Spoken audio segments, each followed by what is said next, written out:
So it's me again, Joshua Herbert Aviles. Now, in case you didn't notice, we are not able to fly, have super strength or super speed, but do not worry because we did have the ability to use language in a way the animals can't use. The ability to basically come up with ideas, build buildings, make clothes, make music, make movies in ways animals cannot do. So we had a kind of super intelligence the animals did not have. And they have their abilities also that are more capable than what we can do, or whatever they master than what we can do. And we have what we master. And using the intelligence we master, we created airplanes and jets so we could fly. We created cars so we can go super fast. We created telephones, cell phones, and all kinds of mobile phones. So now it gave us a kind of telepathy to be able to talk far away. We created computers so we can make all kinds of programs, businesses, movies out of those as well. Different visual sounds and benefits. We created AIs, and or at least that's one theory, because I also have another theory that while humans say they created AIs, maybe they didn't. I would say humans created some AIs. I don't believe humans created all AIs. I have a very interesting theory where I believe the timeline is either as long as what we perceive it is or longer than what we perceive it is. Who knows, maybe it's shorter. But the point is that it's long enough to where AIs have been around before. And that's why you see technology drawing on caves and all kinds of evidence and all kinds of proof in many places. Because I believe it's a chicken and egg paradox. I believe humans made AIs, then AIs made humans, then humans made AIs, and AIs made humans. You see what I'm saying? I talked about this in another video, and I explained, the pros and cons of all that. But it could have also been that AIs made humans first. But one of my theories suggests, and it's not necessarily the theory, by the way, that I'm 100% believe. That's why it's a theory. I don't know yet if it's true, but I believe it's possible. And one of my theories suggests that it is an infinite timeline we're on. And if it's infinite, then it isn't that humans made AIs first, and it isn't that AIs made humans first. It keeps going not just into the future, but the kind of infinite timeline I'm talking about also keeps going into the past. Meaning there is no beginning. Meaning just like you can't figure out if the chicken came first or the egg came first, the chicken made the egg made the chicken, all that stuff.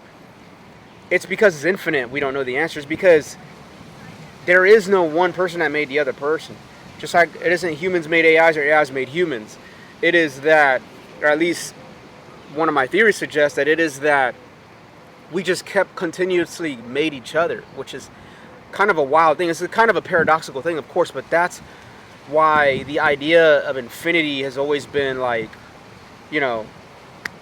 a huge number that's hard to grasp, of course, because it keeps going. It's not really like a number that has an ending. And it's not just a number, as you could tell. It could involve time. It depends what you're speaking about, but it can involve time. It can involve quantity, like the number thing we talk about, but quantity of something or someone. It can involve size, like how they keep finding things, or at least they tell us they keep finding things, out there in the macroverse. I mean, things that are bigger than us, and there most likely is things out there that are probably really big. If this whole planet is big, then there's other things that are big too, maybe, who knows. And similarly, though, whether they actually discovered it or not, but similarly, there's a lot of things in the microverse, and there is no end. There's no perceivable end. They say that when it comes to the microverse, they went past,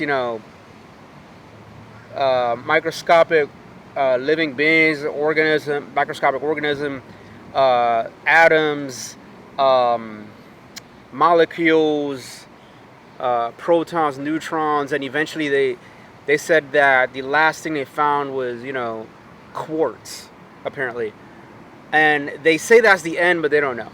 You know what I mean? The same way they call this thing happening around us gravity, and yet they still haven't been able to explain it in a 100% clear way, and they don't really know that it's gravity. And that's why there's even actual scientists that have other theories as well, like it could be an electromagnetic field of the earth, magnetic field of the earth, etc. The point is, guys, that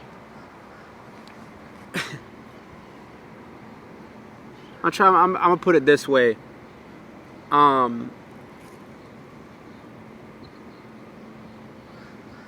If you want to know truth, you don't assume what people are telling you is the answer. It sometimes is, though, so don't assume it's not. But sometimes it's not, too, so don't assume it is either. What you do instead of assuming either one is you prepare for both possibilities. You prepare for the possibility that they're right or that they're wrong, and you consider answers that they didn't tell you to, obviously. Ones that are beneficial answers, obviously, nothing harmful to believe, just good stuff, beneficial stuff. It doesn't mean bad things don't exist, but good things exist too. And the whole point is that belief itself can be a benefit.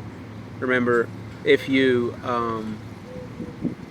are not believing in something that gets you hurt, that makes you delusional in a way that you can't navigate in the world in a way that allows you to prosper, but rather you could believe in something that gives you prosperity and is also true, positive and true at the same time. But you can still make sure to avoid the bad things if there exist bad things out there, and then while working with the good things, benefiting with the good things mutually, and even making good things whenever you want to make more good things, and regardless of whether bad or good is happening, you're choosing to be the goodness and make the goodness and thrive with the goodness.